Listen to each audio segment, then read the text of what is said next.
So welcome to our house. This is the main entrance of the house, and when you walk in here you will go into a hallway which will be very open, with open space.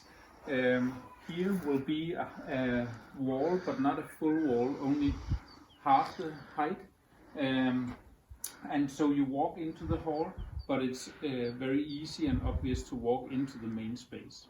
Right now we haven't made the floors in this part of the house, so I'm now stepping 60 centimeters down in the floor. So you have to imagine I'm standing up here. Okay, so when I walk into the hallway, there's this hallway that is open all the way up, and there are doors into all the rooms under the first floor. So this side is in one big open space where we have a kitchen in this round here. So it will be a round kitchen. It's going to be interesting to build that. And there will be like a cooking island in the middle where we can stand and work with the food. This part of the house, which is south, so we have a lot of light coming in here, will be the dining room or the dining space where we can eat. We have a very big table for 12, so we have to have a lot of space for that. And when I walk over here, this will be the living room. This is the first floor, and it's an open floor, which means that there will be an open space down to the living room and the kitchen, as you see here. And up here we're going to have a workspace. We're going to work, we always work at home, so we will have our workspace up here. But we will also have a bed or a sofa or something here, so we have a cozy place for the family to sit and be together.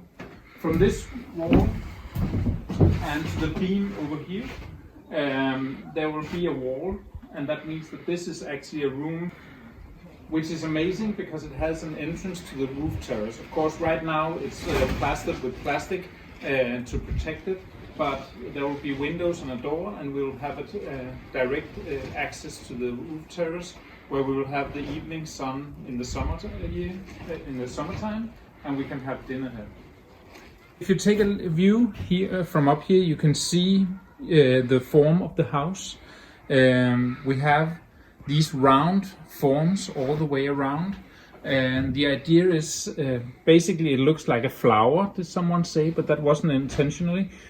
Basically we wanted to have a house where you can see the rooms on the outside. So we don't want to have this squared box divided by walls where you live in. We wanted it to be obvious when you see the house, here's a room, here's a room, here's a room. That's the idea. If you see the beech tree in the middle, it is supporting the rafters of the roof. So all the rafters, there's 16 main rafters, have been placed on top of the tree and goes to the wall. And in that way it is the total support of the house is held by the tree and by the wall rafters. So our walls are made of in different ways actually around. Half of it is made of straw bales, and the concept is we have these wall rafters that are placed with approximately 1 meter between each. And there you can pressure 1, 2 or 3 straw bales into that space.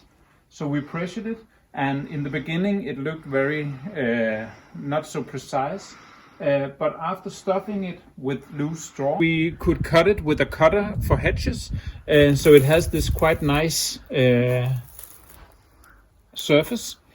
And in the end we have stuffed it with hemp fibers, so it's very, very nice and have the round form as our walls are supposed to have. In a few weeks there will come a man and spraying clay on this wall.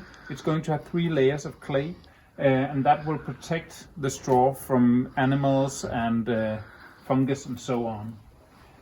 But it's not the only way we build the walls, because we're building as a low energy house. There are some rules, and those rules demand that we build a box every time we have a window or a door, and we've decided to build them in OSB plates In the beginning, we thought that was a really bad product because it's not a natural product like straw is. But we found out that today it's actually a really good product. It has a very low carbon footprint. It has a very big minus on carbon compared to, for example, straw, because the tree that is in it has sucked a lot of CO2 in its lifetime. And it's made of all the extra pieces that you don't use for anything else. You can't use them for proper wood.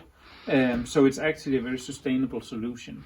Inside these boxes we have filled with chopped straw. So we took the straw bales and put them through a very big machine that chopped it. And then we filled it up all the way up to here and pressured it as good as we could. But we keep 15-20 centimeters open where a man is coming and blowing in paper insulation. And the idea is that paper insulation is being blown in at such a high pressure that it will pressure down the straw and thereby make the insulation much better.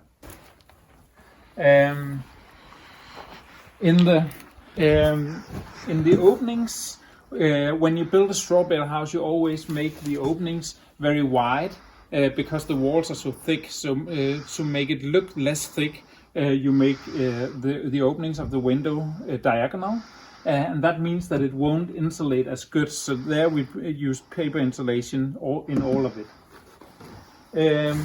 Some places we have had to put some metal and wire net on if we couldn't make the form out of the straw bales. And for example, here we wanted to have two beams to hold some things in the kitchen, and thereby we had a very deep hole into the straw bale. So we put this wire net and then we put chopped straw in behind to make the form and insulate that.